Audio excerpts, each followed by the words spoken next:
Welcome to another session on Stories and Conversations. Welcome, everyone who has joined us. Welcome. It's another Wednesday, another cold Wednesday. So I'm really glad that you're here. Please let me know on the comment section where you are joining us from. And also let me know what you are expecting today. We have such a powerful and interesting conversation today, and I cannot wait for us to just get into it and have a conversation around what men want versus what women want. This is Stories and Conversations with Rahel. This is a podcast where we share untold stories, motivational stories, and conversations, and have conversations for change. And this month, we've been talking about men and mental health around the No Shave November theme. And I'm really glad that we are here once again for the last part of this conversation. So really looking forward to having this conversation with my guest today. And I mean, this topic has sparked a lot of debates, countless debates. It has filled books, countless books, inspired a lot of rom-coms, right? More than we can count on Netflix and where we stream our movies and series, right? What men want versus what women want. But this is not just about who left the toilet seat up or who forgot about the anniversary. But probably those will come up as we keep having this conversation. But it's not about that. We are here to explore something really deep, the unspoken, the often misunderstood emotional needs of men. And I mean, let's face it, when it comes to mental health, men often play the game of, being strong, being stoic, and silent because they never like showing their weakness, right? And then the rest of us being the women or the women in their lives, we are left guessing. So we need to understand, do men want peace of mind more than love? Right? So that is one of the questions we'll be asking or we'll be figuring out today with my guest speakers. And do they really just need space or a good football match or a good drive, outside Nairobi or outside whatever city they're in just to feel better, right? Do they need a good football match, rugby match to feel better? And most importantly, we'll discuss how we can better support men to speak up because we need men to start speaking up and seeking help when they need it. Right? So today's conversation is not just about finding answers, it's about understanding. It's about laughing a little about some of the things we'll hear from the men today. And perhaps we'll uncover some truths that will really surprise us. And I know for women, this is such an interesting conversation because we've been trying to figure men out. And I know men will also say they've been trying to figure women out. But today is all about men. So let's put aside the stereotypes. Let's be curious. Let's figure out a little bit more about what men tick and how we can create a world where everyone, including the men that are around us, our brothers, our fathers, our uncles, our spouses, to be included and to feel seen and supported. So please get your mug of chocolate, get your mug of coffee or whatever is good for your cup, and let's lean in and let's have this conversation. And remember, please share this live with your friends, with your brothers, with your family, anyone who you think will benefit from this conversation. And women, please, let's lean in without judgment, right? And I mean, if you need to ask a question, please ask, but let's lean in without judgment. Let's have this conversation and let's understand the men around us a little bit better. And remember, subscribe, like, and comment this on this live. It's on YouTube. Please like, please comment, please share. Because when you share this conversation, it will reach out to a lot of men out there, because we're not just doing this for Kenya or for Africa. We are doing this for everyone, every man globally, but obviously with a little bit more salt sprinkled to our African, or sugar sprinkled to our African men. So welcome everyone. Please, again, let me know where you're joining me from, where you're joining us from on the comment section. And if you have any question, please put it on the chat box. I will be sure to ask my guests today. So without much further ado, I'd like to introduce my guests for today. And today we still have Dr. Moses joining us. We've had Dr. Moses for the last 3 weeks, and I'm really glad that he's been supporting me on this journey, even as I strive to bring this conversation to the forefront around this topic of men and mental health. So Dr. Moses, welcome. And you can tell us what you're looking forward to with this conversation. And then we have Martin Kibisu. And I'll read his bio because I do not want to butcher anything, and I do not want to be modest about what he has accomplished in his 15 years of professional experience. So Martin is a seasoned business and organizational strategist with over 15 years of experience working with a major Kenyan international company, including leading its innovation hub. And Martin is passionate about innovation and co-creation with the startups and SME ecosystems as a practical and mutually beneficial way of solving existing and emerging business challenges. Where? That's deep. Eh? That's deep. He'll tell us more about that and how he practically does it. And he has mentored and coached startups to build sustainable business models. And he believes in pushing boundaries, and that impossible is only a figment of our imagination. Okay, deep stuff, deep stuff. So welcome, Martin. We're really glad to have you here. Dr. Moses, if you're on, please come onto the screen, and we can start with you, Dr. Moses. What you're looking forward to with this conversation? I know it's a hot one. We have been practicing this one for a very long time, so I can only imagine the things in your heart that you want to express. So what are you looking forward to? Rael, today it's fire. I was looking for a fire extinguisher and joined JKL. Today it's fire. Oh my God. And we have even a life, you've read his bio, but it's not even, you have not accomplished everything. There is even, he's a life coach, an executive coach. Today is fire. Today is fire. Hey, msikuje sana tafadhali. Okay, mnaweza kuja sana lakini mnione huruma. I'm the only woman. Get your water, get your hot chocolate. Like today, today tumekuja kufungua. Leo ni kufinish kumalo. Yani, to my neighbors, my neighbors, how are you? Today is that day you really want to stick around and listen to this conversation. Yeah. Thank you, Dr. Moses, and welcome.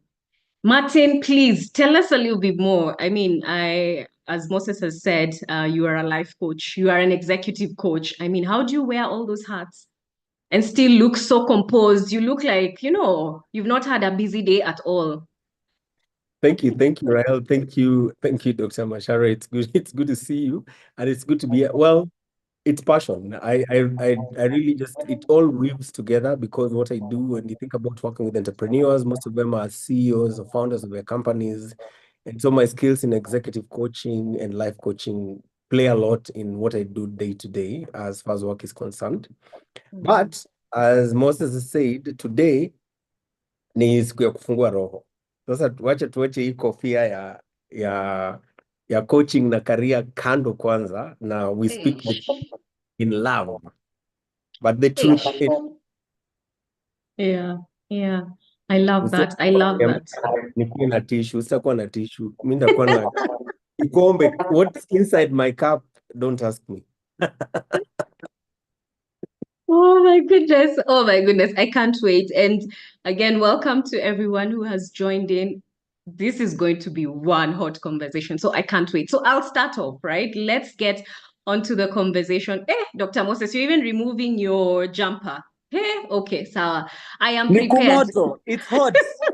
I'm I am telling you. prepared. Yeah. Are you ready, Rahel? I am ready. I am You are ready. ready? But please, Where's yes, your but mug?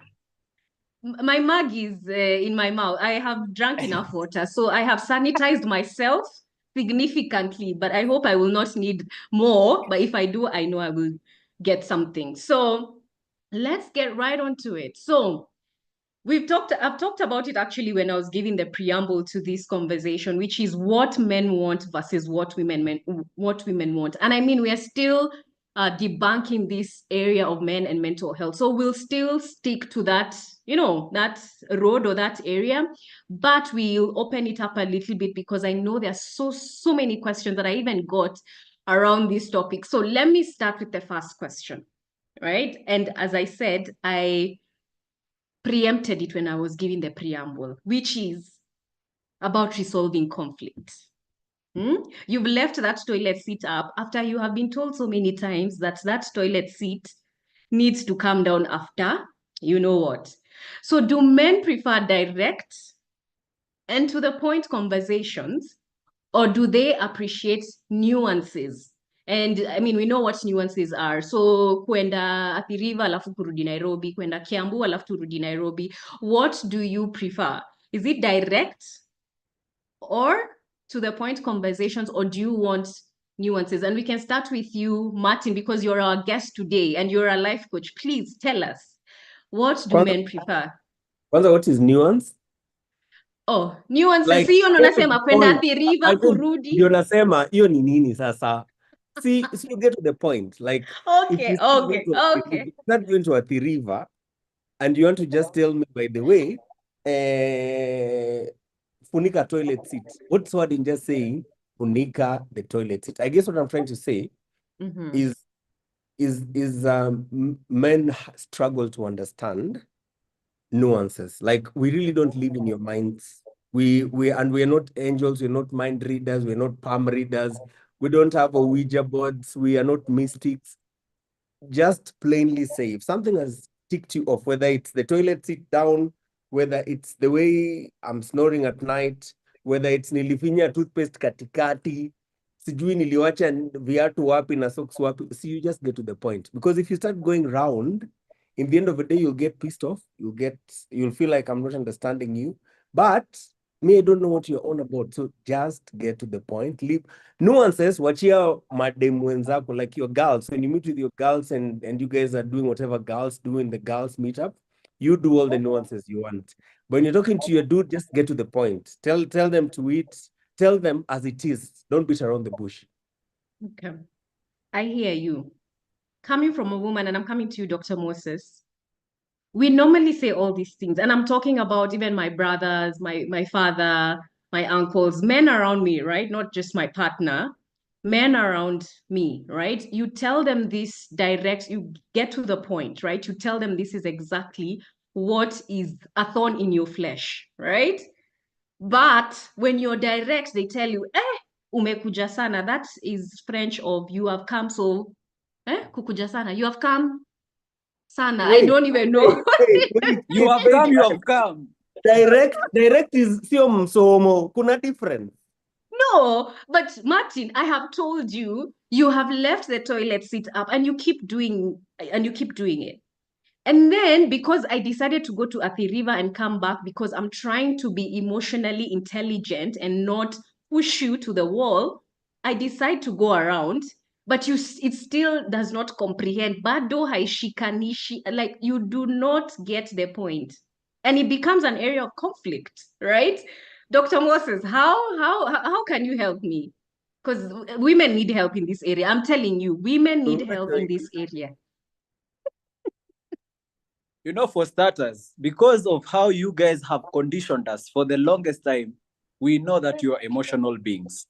And therefore, when I look at this particular topic today, I look at, you as a woman feeling and me as a man fixing. All right? You are emotionally driven. I am solution driven.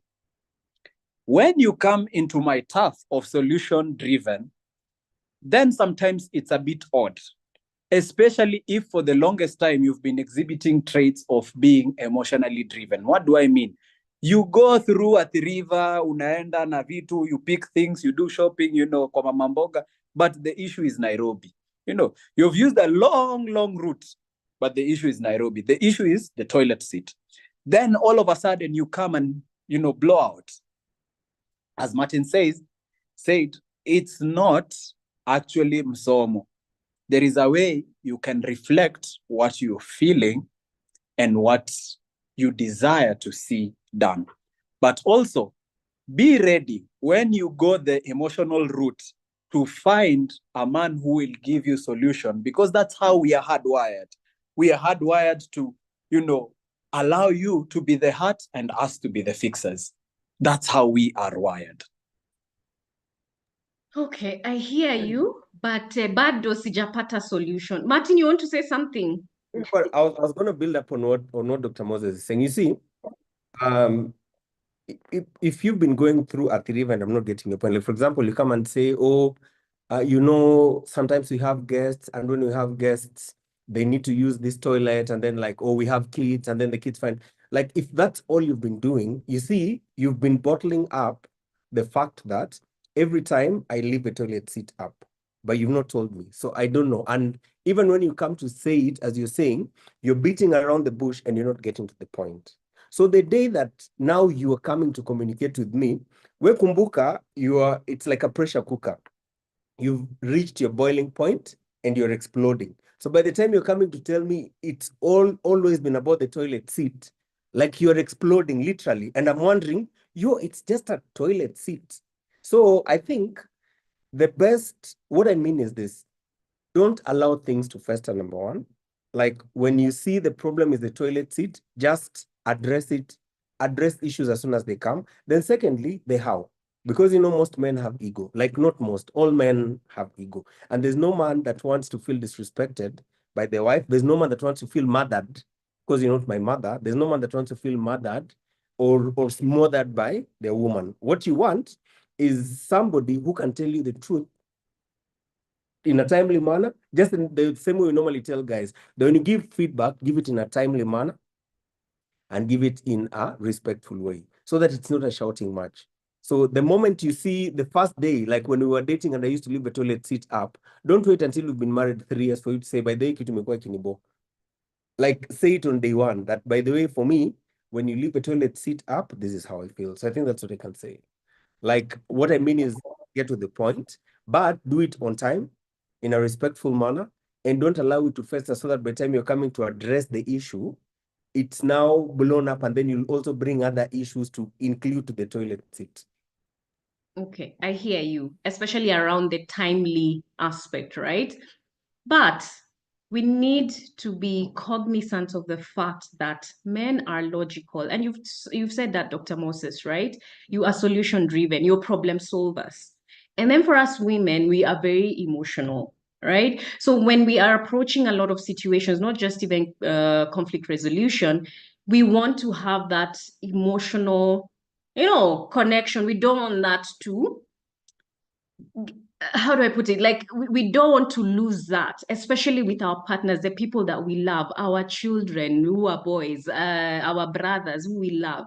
We do not want that emotional connection to be severed. We want that person to know that we love them, we appreciate them, and that's why we go to Athi River by day, just so you know, right? Because we're talking about what women want and versus what men want. So you know, the Athi River thing is just that emotional connection, because that's how we are wired as women.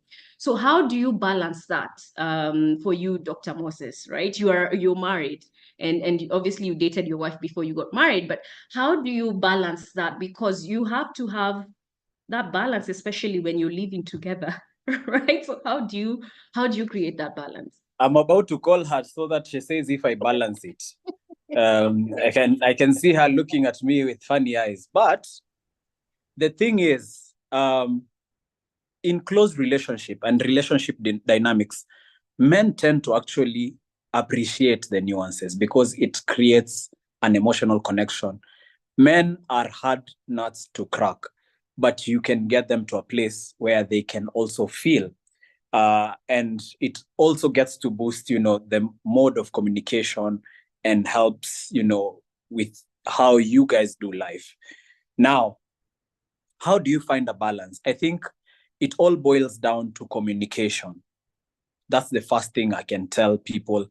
And as Martin said, it's not this pushy kind of communication, but one that's done out of heart, expressing how you'd feel more valued, how you'd feel more loved with your partner.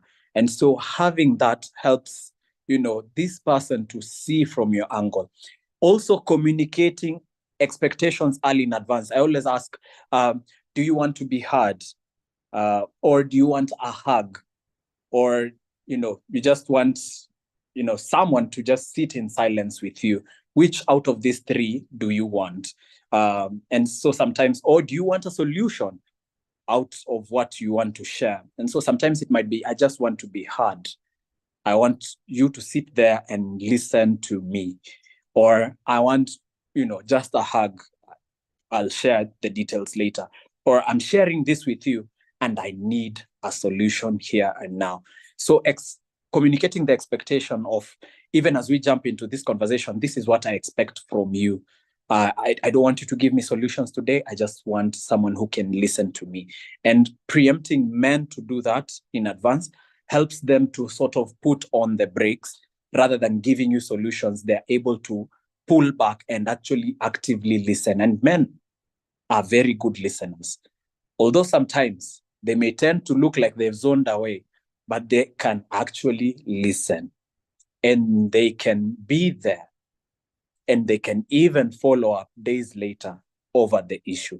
So one of the biggest things that I see, even doing, premarital counseling, communication is a big bucket that can make or break a relationship, that can help you deal with these nuances in a much more better term. And also men, at some point, adopt these nuances, just like any other, just to make the relationship dynamic much more beautiful and better. I hear you, and the way you're saying it, it sounds so rosy and nice, and I love that. And I know it's possible, right? But Martin, coming to you, and I mean, this is my opinion, you can correct me if I'm wrong. Very few men, healthy men, exist. And that's a fact, because a lot of men do not seek out help, especially with childhood trauma and all those things. So some of these things carry on to their relationships and all that. So, for example, in this African setting where I have come as a woman, as a wife, as your spouse, telling you all these things, and I'm communicating properly. But because you're the man of the house and you have your ego and your pride, and you're the one who says this goes, you will shut me down, or you will not actually listen. So how do you create that balance, especially for men who are not yet in that healthy space and are getting there? Because I believe that they will get there. So how do you create that balance of listening to your wife, your spouse, your partner, or any woman in your life, really, around the emotional needs that they have? Thank you for bringing up the topic of culture, background, trauma, and all that, and the expectations that men have. So let's say, for example, in the context of, so ideally women are generally more woke because they speak more, they research more, and as Moses said, they're more emotional, so they seek support and help from wherever they get it. Men, on the other hand, from the time a man is a child, number one, you're expected, for example, you go out running and you fall and you graze your knee and you come back home crying. Your mom will probably embrace you. If your dad is there, he'll chapa you ngoto and say, unaliaje kama mwanamke. So from a very young age, men are programmed not to be emotional, not to be expressive, not to speak what's in their hearts and their minds, and they're programmed to be go out there to hunt, to provide for their families.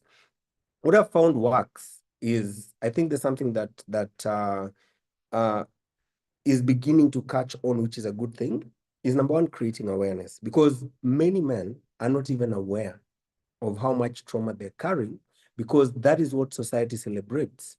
If I'm a man who's macho, like I lose somebody close to me and they don't break down and they don't cry and I look strong, and I look all put together, I'll be celebrated like a macho man. And kwanza nikienda gym, and I'm even buff, and I'm the one who's always calling the shots and all those things.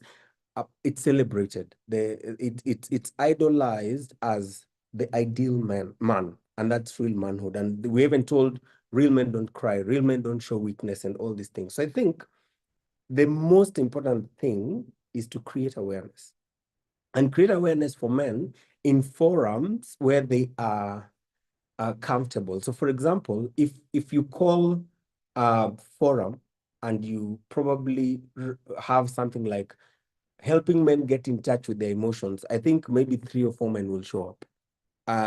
They won't come.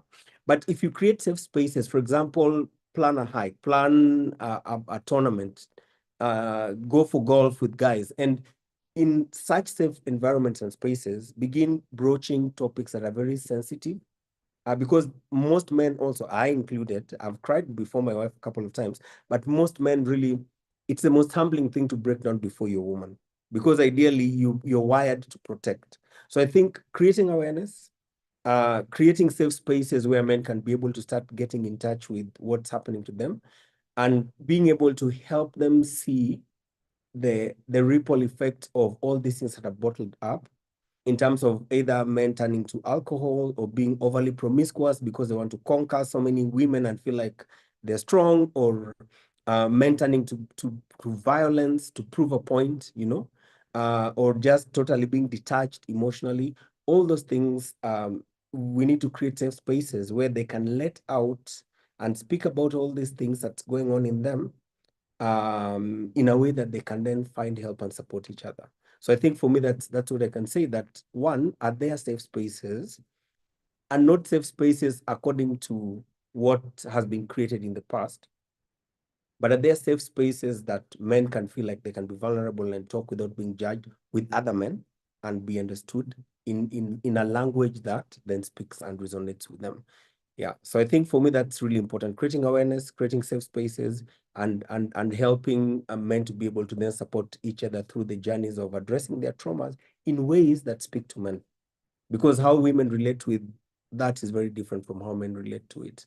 And the problem of what we've been doing with this whole wokeness is we've been trying to help men to deal with their issues, but from the lens of how women have dealt with their issues from the past, which is sitting down at a space, talking to somebody, having a box of, I go for therapy, and if the first thing I normally tell my therapist, please check the box of therapy, the tissue box from there, because I'm not going to cry. And I'm not a toxic man, I cry, but just creating spaces that men can relate with. Yeah.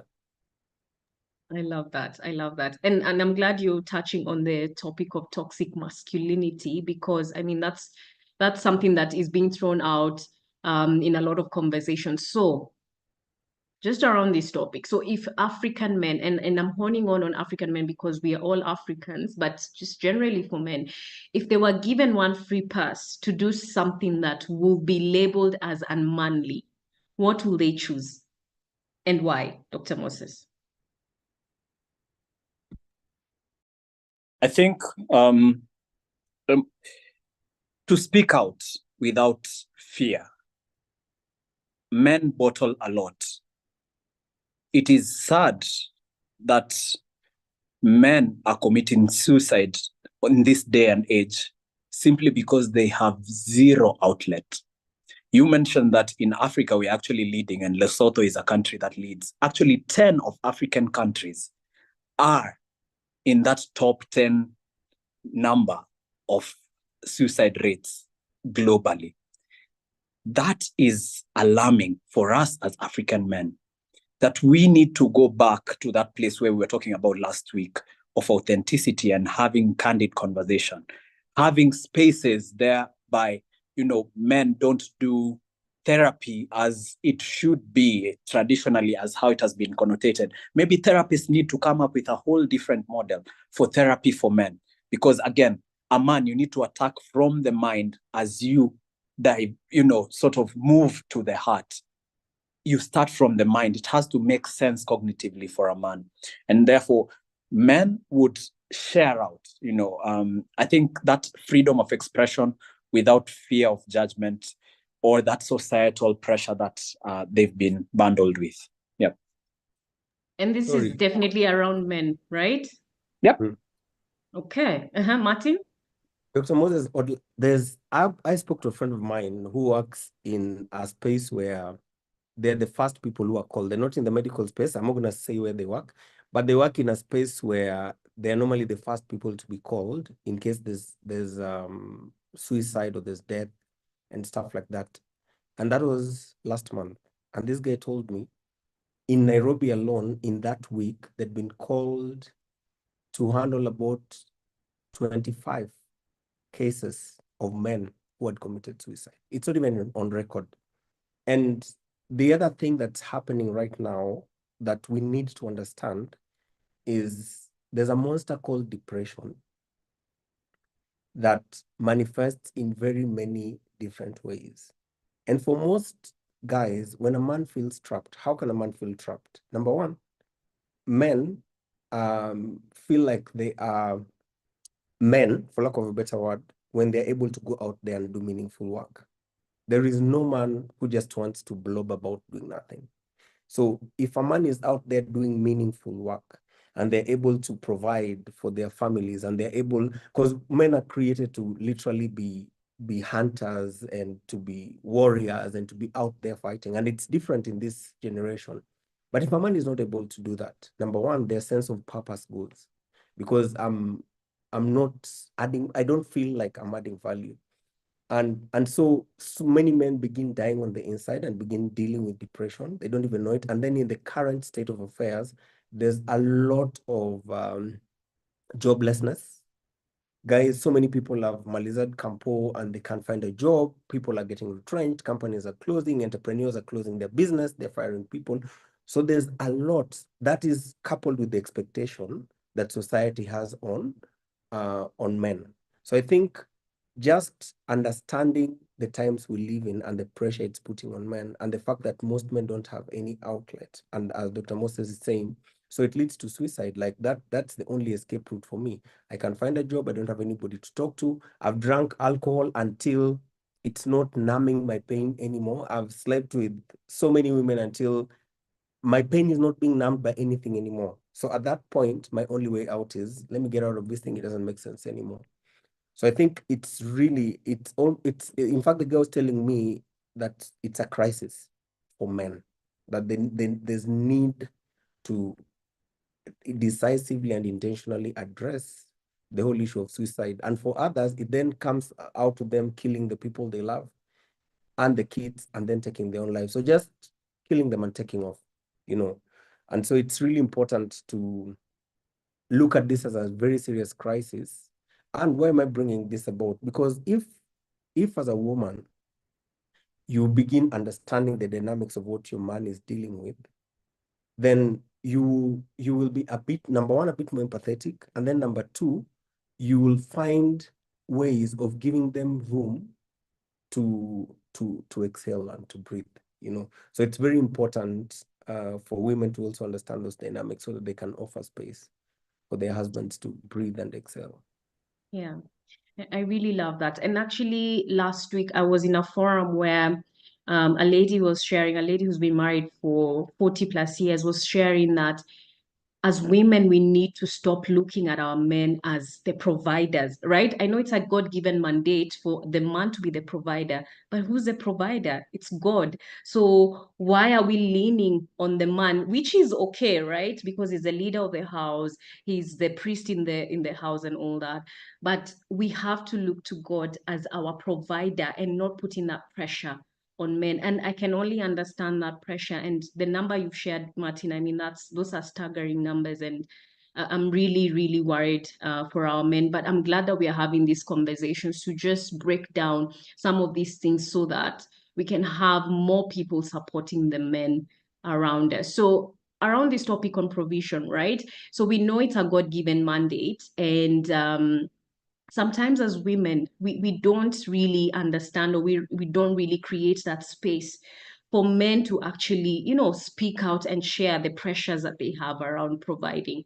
So, Martin, we can actually start with you. What are the things that women can start doing to just create that safe space to make their men feel like, okay, it's fine. I know you lost your job. I know this thing is not working out. The business that you started, it's not working out. You're bootstrapping right now as an entrepreneur. What can we do apart from the affirmations? Because we can affirm very well with words, women, right? But what are the other things that we can do to just, just lessen that pressure for men in terms of the provision area? Yeah, I think number one, this is a personal belief, and I'm not going to say it's a doctrinal position, but it's a personal belief that number one, being a provider does not mean the man being a provider does not mean the man bringing the bulk of the bag at home. I think the whole issue of provision we should rethink what being a provider means. Because, for example, I could be right now earning more than my wife, and then she gets a job or gets a promotion, and she's earning 30 times more than I do. Now, all of a sudden, if our understanding of provider is I must bring a bulk of the bag home, all of a sudden, my position as a provider has been threatened, And so I think it's important for as you're saying, for ladies to be able to understand that, especially in the context of marriage, it's supposed to be a partnership. So we have resources that God is the provider. He provides us with resources. He determines how those resources will be provided. As long as Mutabama, I'm working hard, I'm doing, like you can see for real, I'm doing everything I can. I think there should be a way of then just being able to agree on how are we going to partner together to ensure that we have what it is that we need as a family.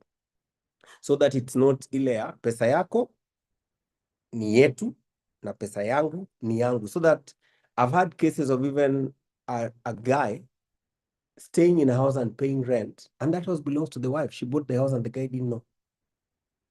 So this guy doesn't even have a job. He's struggling, borrowing money to pay rent, and it is his wife's house. Like, she bought the thing, and so there's a space in which we need to demystify that whole issue of men being a provider. And then the other thing, I think, as you've said, beyond, so for me, that's practical.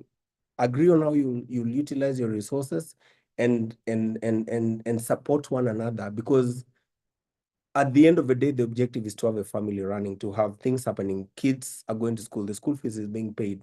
And at one point, you might have more money as a woman, but I think it's as long as your husband is working and doing everything they can to ensure the family is catered for, it's important to align that we are partners, and the resources God has given us, we can steward them to ensure that we are able to meet the obligations that we have as spouses, as parents, whether it's in thinking about investment, thinking about savings, thinking about holidays, everybody pulling your resources together to be able to make it work. So I'm agreeing with you when you say God is a provider. It's not an excuse to say that a man can just bum around. I'm a big proponent that men have to work hard. Like, we are created to be out there, hunting and gathering and fighting for our families and our loved ones. But having said that, I think the space for partnership is very important. If you come into the marriage and the relationship like partners, then you're able to support one another through the different seasons and phases of somebody losing their job, somebody earning more than the other. I need to go back to do my PhD, for example. So maybe my wife will need to be doing CG, whatnot. I need to sort out my parents. We agree and align for this season, you'll be sorting out. So just partnership and being able to work together transparently. Yeah. I really love that. And Dr. Moses, Rael, can I add something to that as well? Please. I think when you guys are dating, one of the key things that is very, very important is having candid and tough, conversations. What if, project any kind of scenario. One thing I'm seeing as a trend is, a trend where the guy has lost the job, just like Martin is saying, and he's struggling to meet, this role and responsibility that he has. Or things happen, diseases might strike. Therefore, communicate expectations, have a communication of expectations early in advance, who's doing what, and, flip the scenarios so that you guys are on the same page. One thing I can assure, anyone listening in, whether you're married, if you're married, this is very true, or you're dating, is the times and season change. There are times that, you as the guy, you'll probably be on top. There are times that the woman is going to be on top. How do you navigate that effectively without having, conflict and, being given all these responsibilities for you to do? I always equate the woman to the Holy Spirit. And the power and the work of the Holy Spirit is actually to be a helper. When getting into a relationship, the first thing, the reason why you're getting into this relationship, the first mandate is actually you are called out to be a helper. That's the first job. And God tells us, the two shall become one. So in terms of finances, for example, what Martin has been sharing so heartily is that finance, it's one. If you're listening in and you guys have multiple accounts, guess what? You have multiple accounts, but it is all one. What you guys get to bring in, it's one. So when you're budgeting for the home, budget together.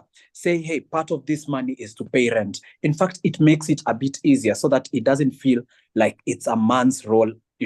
Living in a big city like Nairobi, I can tell you for free that things are tough. Seasons are tough. And with this economy, it's even tougher.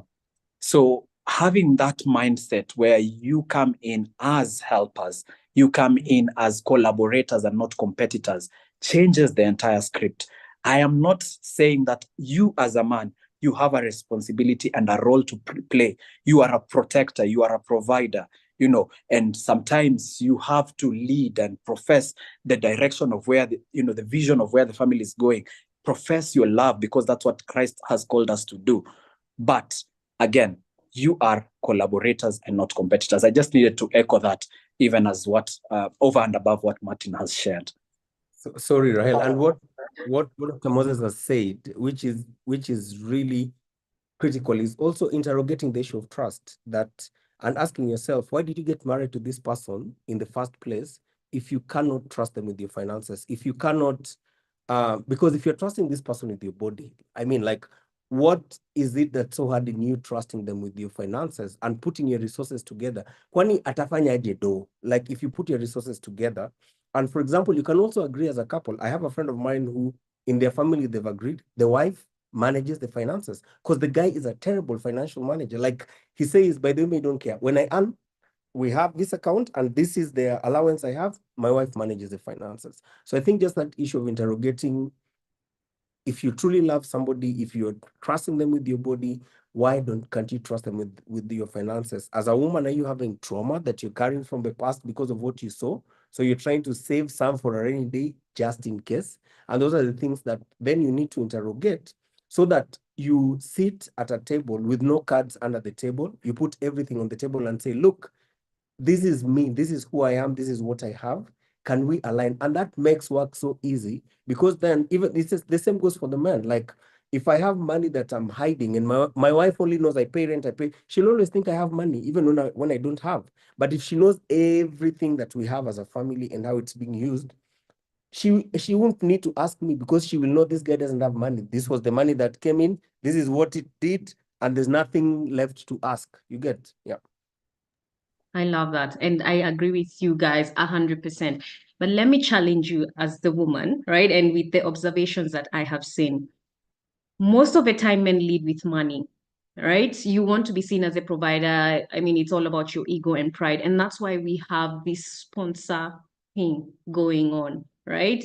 A lot of university girls and, ladies who are growing up, they see men as money magnets. And that's why right now, relationships are deteriorating because women are going into relationships with the mindset of, if you're not going to provide X and X for me, that Gucci bag and Louis Vuitton stuff, I am not coming into this relationship. So there's always that pressure. So sometimes that pressure, that perceived pressure, or even the pressure itself, when it comes, most of the time it's man-made. It's you guys who have created this pressure cooker for yourself. So that's a challenge I'm throwing back at you guys.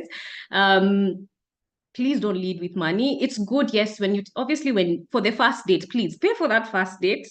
Kindly pay for that first date. Then for the subsequent dates, we can either share the bill, Or if you decide you're going to pay. But I believe, and I think Dr. Moses, or it's you, Martin, who mentioned it, when you're dating, have that conversation around money, what money means to you, how you've grown up with money, all those things, because I think that will save a lot of relationships. Money is finances is one of the key areas that cause breakdown of marriages.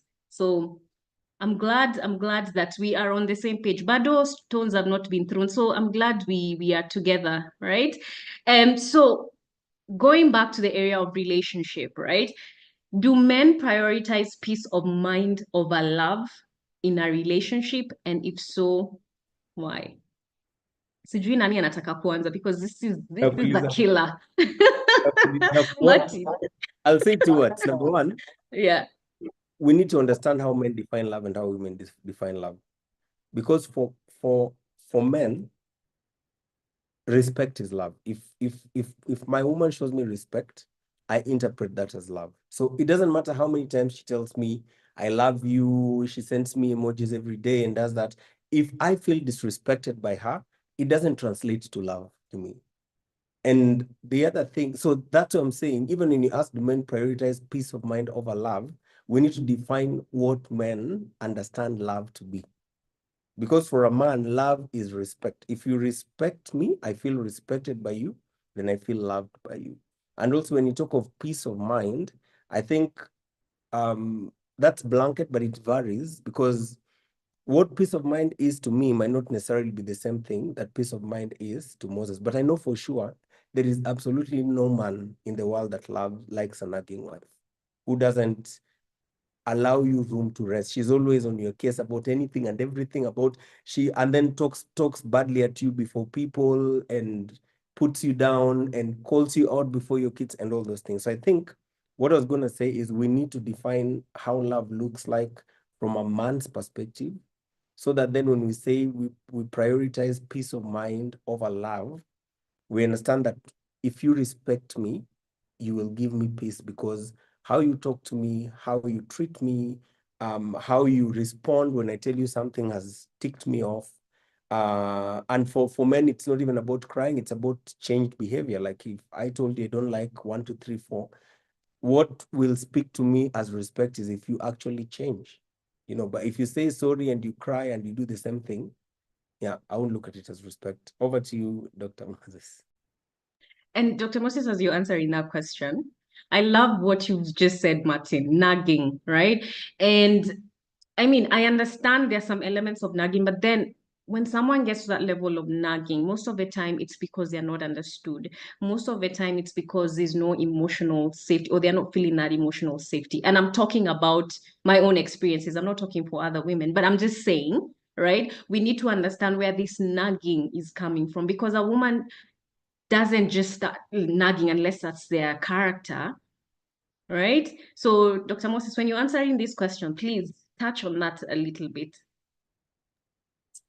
This is a tough one. I really wish we had more women here to give their perspective now that we are giving our manly advice. Couple of notions pop up in my mind. Number one, a happy wife, happy life. A popular pop psychology made popular with socials, which is totally a lie. And one thing I always ask people, do you choose marriage or do you choose to be right?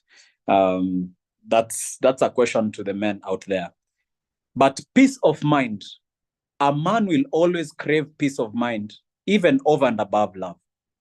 And that's why a man can go to a brothel and, where there are strippers and all these things. Yes, I'm going there, Rael.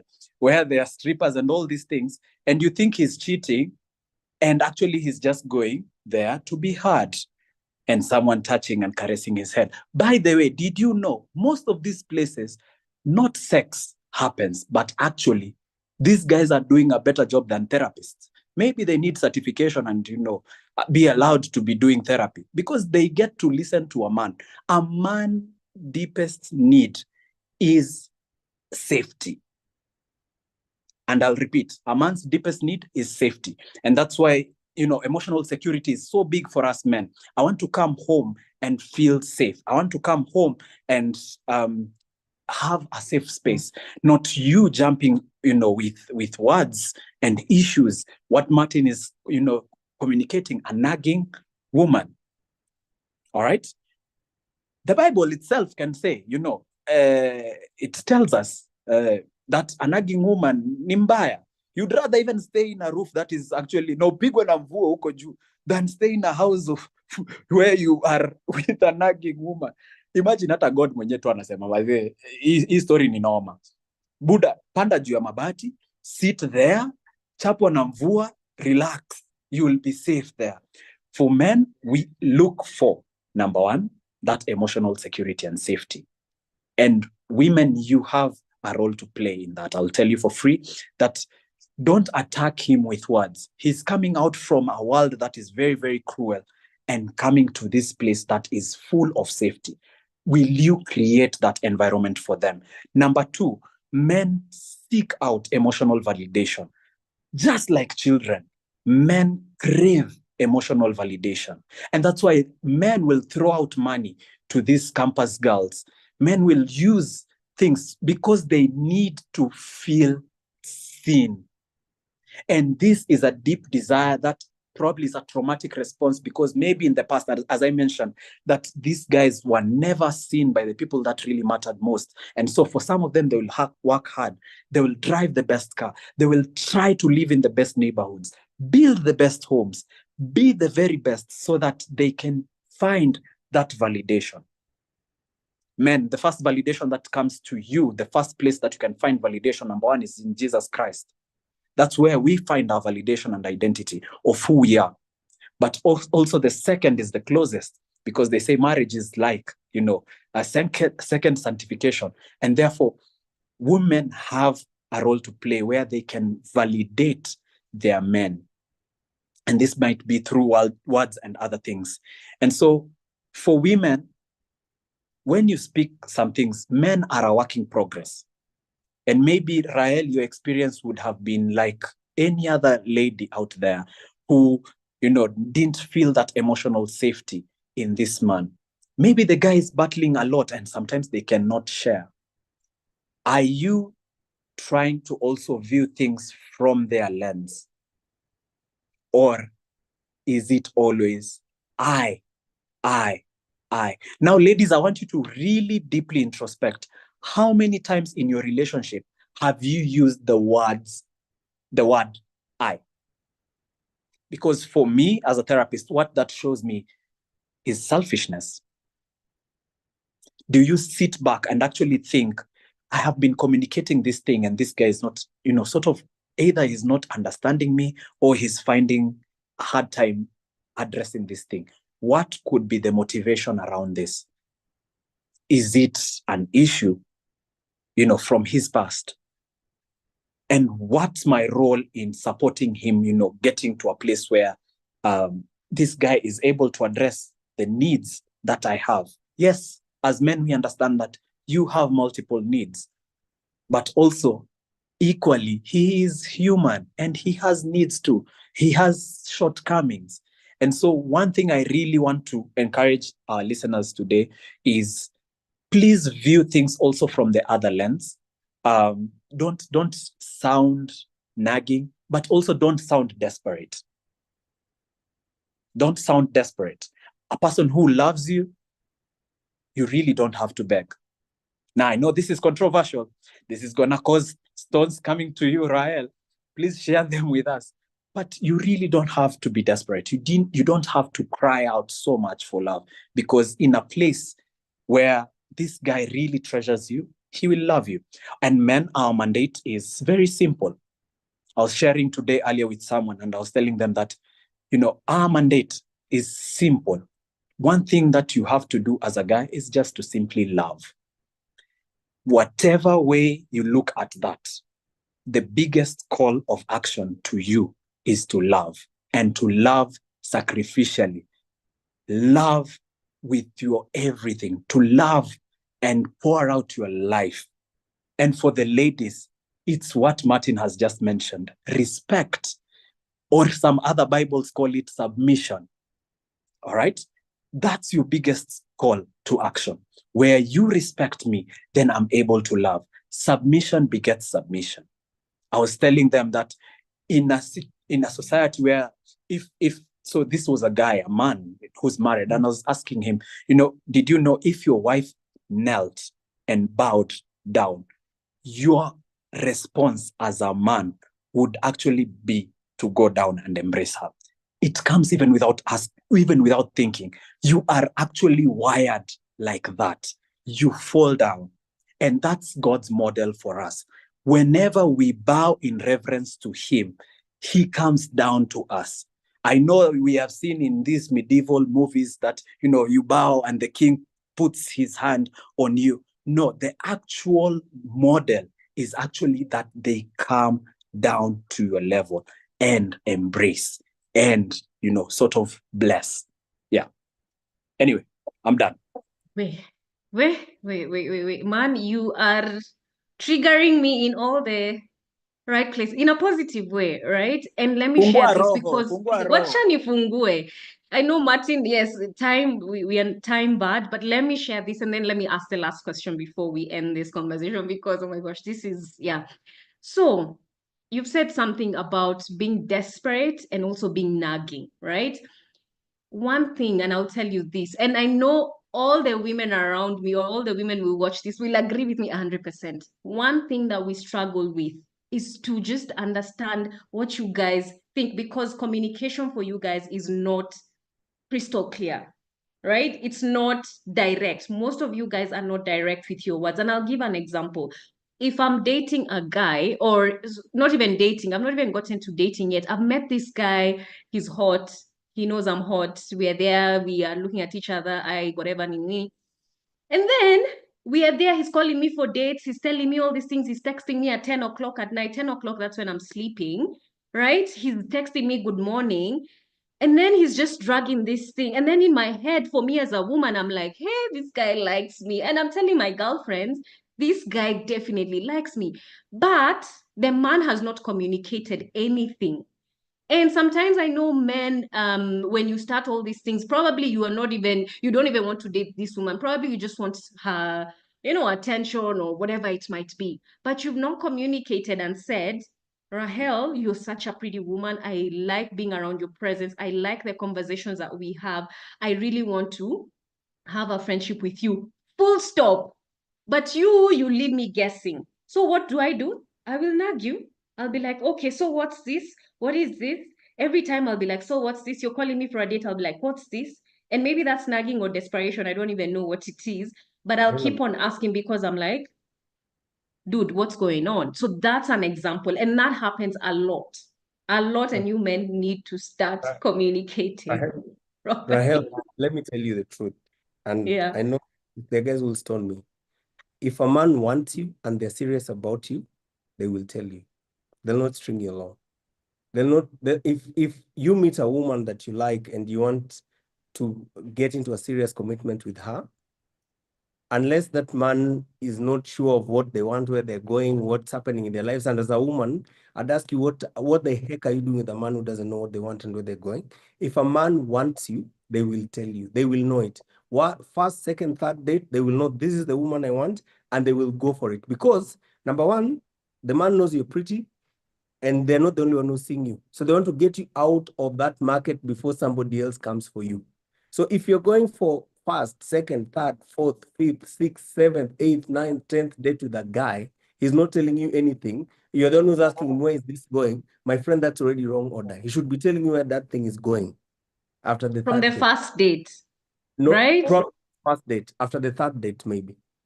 For men who are sure, then from the first date. But me, Yeah. I'll not encourage any girl to be in a space where you're being strung along and you're also going saying, I think he likes me. I think no. If a man wants you, they'll come for you. They'll not mince their words because they don't want to lose you to any other guy. And I hear you, Martin, but we are told you need to be patient, you need to let things flow, you need to do, you see that desperation thing. Don't be desperate, don't do what. Simple, like just if you go for 1, 2, 3 dates and the guy's not saying anything, just don't go for any more dates and see what Okay, women you have had, not from me, from a man, please listen. Yeah. Why are you going? Just don't go. Just go like, you know what? I value myself. I respect myself. I'm not desperate. we've gone for 3 coffees. There's no direction to this. I'm not gonna show. Yeah, I'm not gonna be. Yeah, you have had. Let me let Moses answer. Yeah. Mimi naweza sema hivi by the way. Acha niwaambie. Kuna wanaume tuna testingi makali. Unaona? We try out some things. We do targets. You set them out. Set it. We go, set it again. But I totally echo what Martin is saying. If you're a lady, use that as a blueprint, because sometimes men can totally pull you and string you along and make you desperate. And they need you to get to that place because it feeds their ego. You have had it from the men. Sawa sawa. So do yourself a favor. You don't really have to ask, what are we? Where is this going? What are we doing? Don't.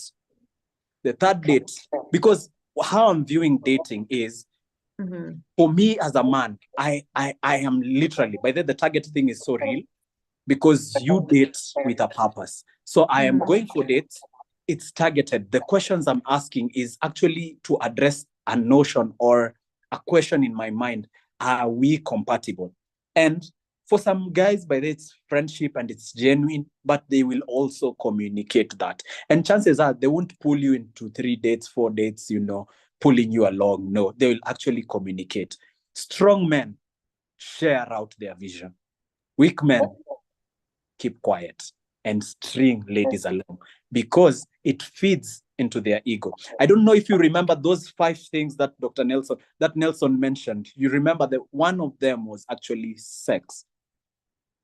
Right? And that can be something that men might be, stringing you along for. So don't allow him to string you along. If he has feelings for you, men will always come out and they will share and say, I have feelings for you. Yeah. And please don't do the most. Yeah. Before somebody has even committed, you become their mbouch, you become their cook, you become their, I don't know what, you're always shindang at their house doing stuff. You don't even know, like, the guy will never take you seriously, because you're throwing yourself at them and you're doing things you're not supposed, you have no business doing before they make a commitment, because what are you doing to this guy? You are giving me an opportunity to have a semblance of a relationship without commitment.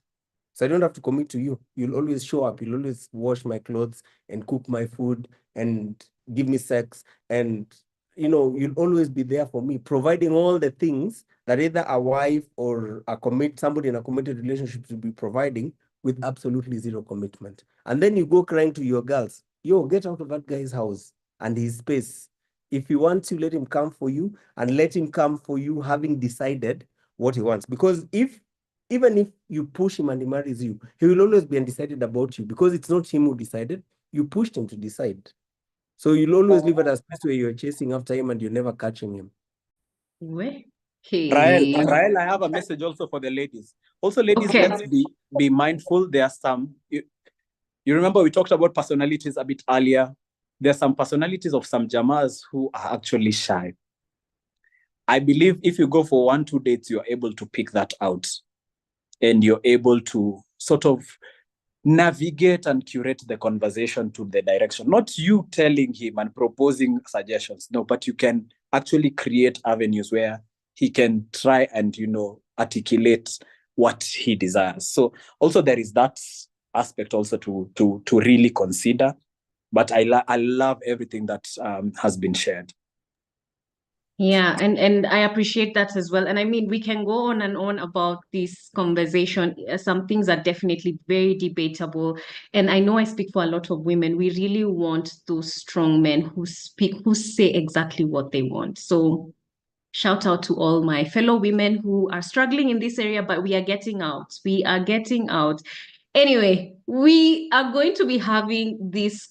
Actually, we are going to be putting together an event, and Moses will talk about it maybe at the end. I need to release Martin because I know he has other engagements. But just to end this conversation, right?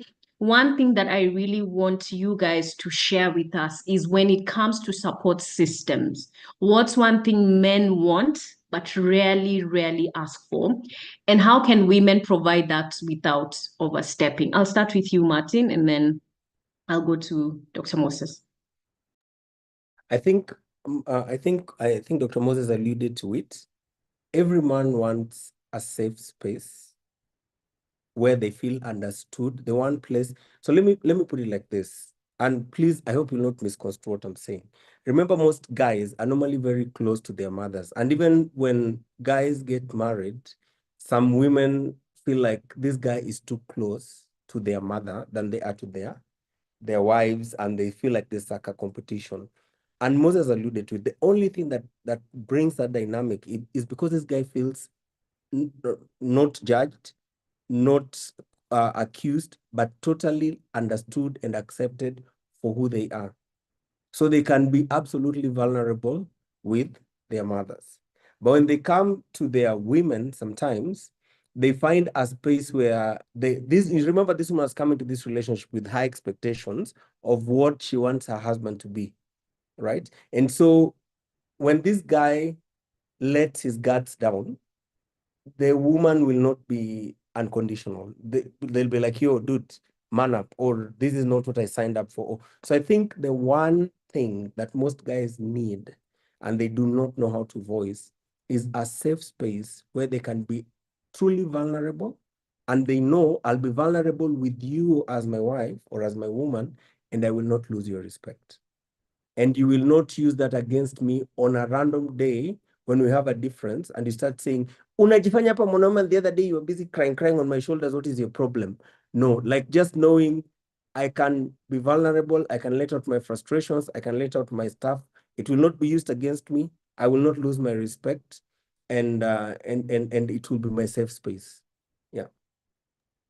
I love that. And you've talked about mothers. Oh my goodness. I will not even get into that because there is a whole debate around that. So we'll not get into that today.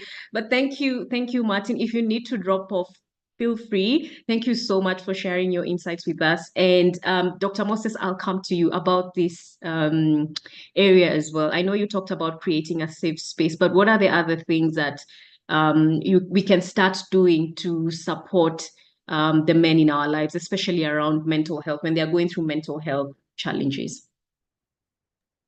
I think just to add on to that particular point is communicating the expectations, especially when you're having a conversation. Anytime you're jumping into a conversation, share if you want to just feel heard or have an ear to listen to you, or you desire perspective and direction, into after you've shared.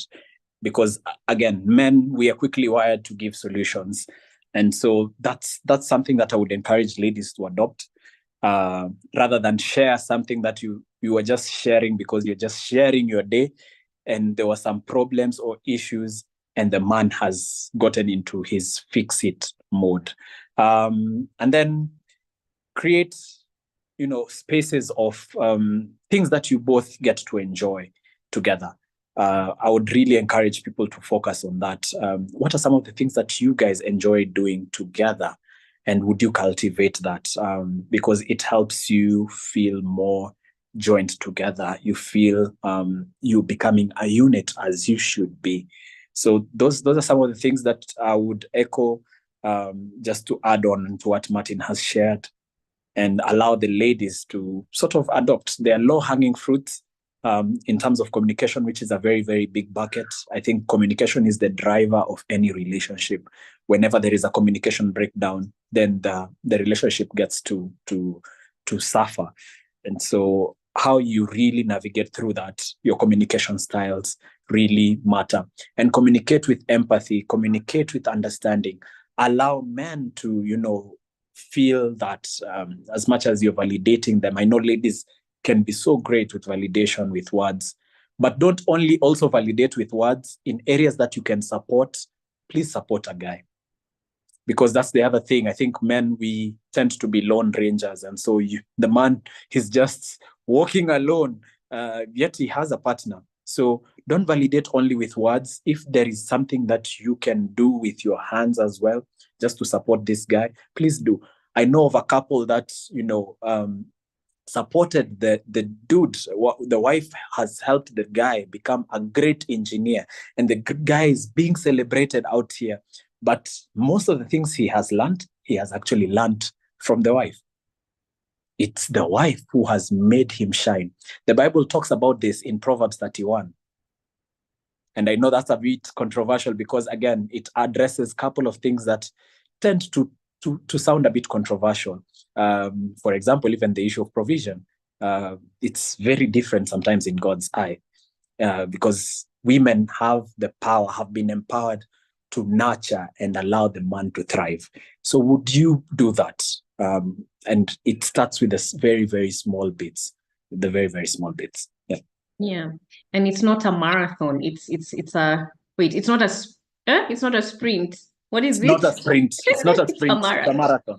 It's a marathon, right? So it's process by process. But I also believe, and coming from a woman's perspective, I believe when a man decides to, get into a relationship with a woman, the foundation, when you start dating, that's very important. That's when all these things need to come about, because sometimes, and I'll talk about myself because I have this person, I'm a leader naturally, right? I don't fight it. That's just my God-given ability. So I'm a leader. So sometimes I will, guide someone towards a certain area. And sometimes for us women who have this ability, we are told that we want to take the place of men, but that's not it, right? We want men who can actually lead us, right? So for men, the challenge that I'll throw at you is when you're starting out the relationship, please communicate clearly. And I think I shared that earlier.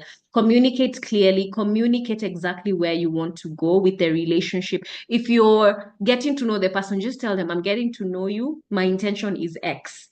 And that actually solves a lot of things for women. But also for women, I think we also need to be very to have boundaries around some of the things that men do that lead us into heartbreaks and, not getting exactly what we want. So, I mean, Moses, we can talk about this topic forever. It's such a heavy topic.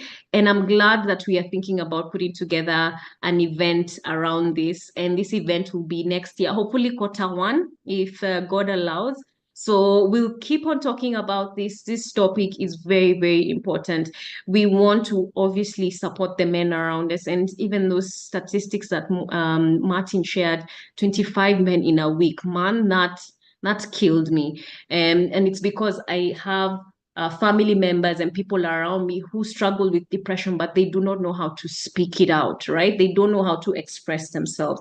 So maybe, Moses, you can share with us as we come to a close, is how men can start, bringing themselves into spaces where they can actually have these conversations, express themselves, right? Who can they turn to start expressing themselves and the things that they feel, and how can they put them in words? Because sometimes men don't even know the words to use.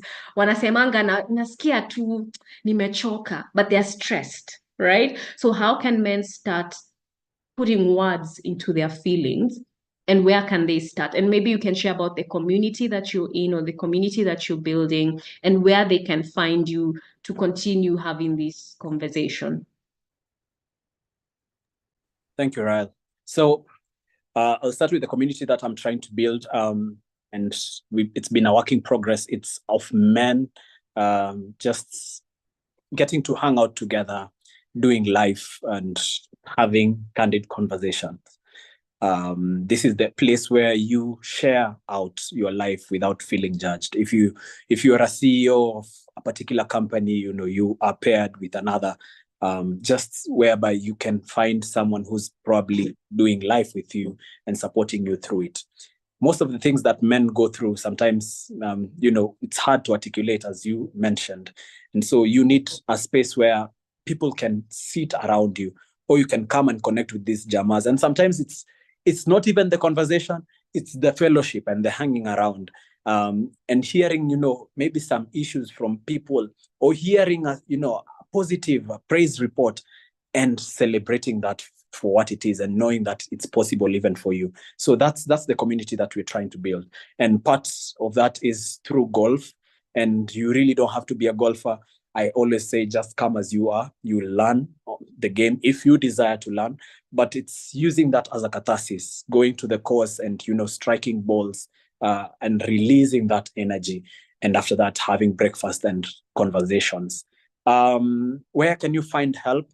If you're a man and you're listening to this, there are men who are therapists who are doing amazing, amazing things. I am one of them. I was told I always play down when it comes to even sharing about myself. So yes, I am one of them. And please, let's connect. Let's create a difference in this Nairobi, in this Kenya, in Africa at large. The numbers are not favoring us as men. And therefore, we need to change the story. We need to change the narrative for the sake of the next generation, for the sake of your boys who are looking up to you. And one day they will be in this space. Would you want to have empowered them, or would you want them to go through some of the struggles that you've gone through? And so I welcome you to a space of addressing all the issues that you're going through, addressing the issues that you face from your past. And yes, the past has sort of made you and shaped you to who you are, but it doesn't mean that should be your story. You can create a new story and become a better individual and empower others and call them out. I believe in the greatness of men calling out men. I believe in the greatness of men holding each other's hand and taking a journey together. And so would you do that? Would you get to a place where you are able to hold another man and journey with them? Thank you so much, Dr. Moses. And thank you for being my partner in this series, this No Shave November series. The month has come to an end, or it's coming to an end. So thank you for being on this journey with me. And thank you for being the representation of men out here. And I pray that the community you have started will grow and become bigger. And I hope you can even add more activities for the ones who probably cannot afford or cannot get into a golf club, because I know for the clubs sometimes you have to be a member. So I pray that where we play, it's very simple. All you need is just to pay the course fees of around 1,000 bob, and you get a bucket of ball. You can hire a club, so it's very cheap and it's achievable. I have to do that disclaimer because I know there is the challenge of finance that is always attached to that. But over and above golf, there is other avenues. There is meet as a tool. There is having conversations about cars. There is, conversations around a football match. We are trying to look into all these avenues where we can connect as men and just have conversation. I love that. So thank you so much. Thank you to everyone who joined us for the last, actually it's 4 weeks. This is the fourth conversation that we are having this month. So thank you everyone for joining us. For the ones who will watch the replay and share, thank you so much. Please, let's keep these conversations going. And what I've said in the past is this is actually a ministry for me. Stories and Conversations is a ministry for me where we share these untold stories. We have conversations for change. So this is one of those conversations. And I'm doing this for my brother, for my father, for my future husband, for every man around me, and for all the men out there, because we want to save our men. So thank you, everyone. Please remember to subscribe and share this with people around you, with the men around you, and also with women, right? Because they need to understand some of these things that affect men that are not said outrightly. So thank you, everyone. It's goodbye from us, and hopefully see you during the event, because we're going to have an event for sure next year. So thank you so much, and happy Thanksgiving for the guys in the US, and happy holidays for the guys here. Hopefully you have a great holiday, and see you soon.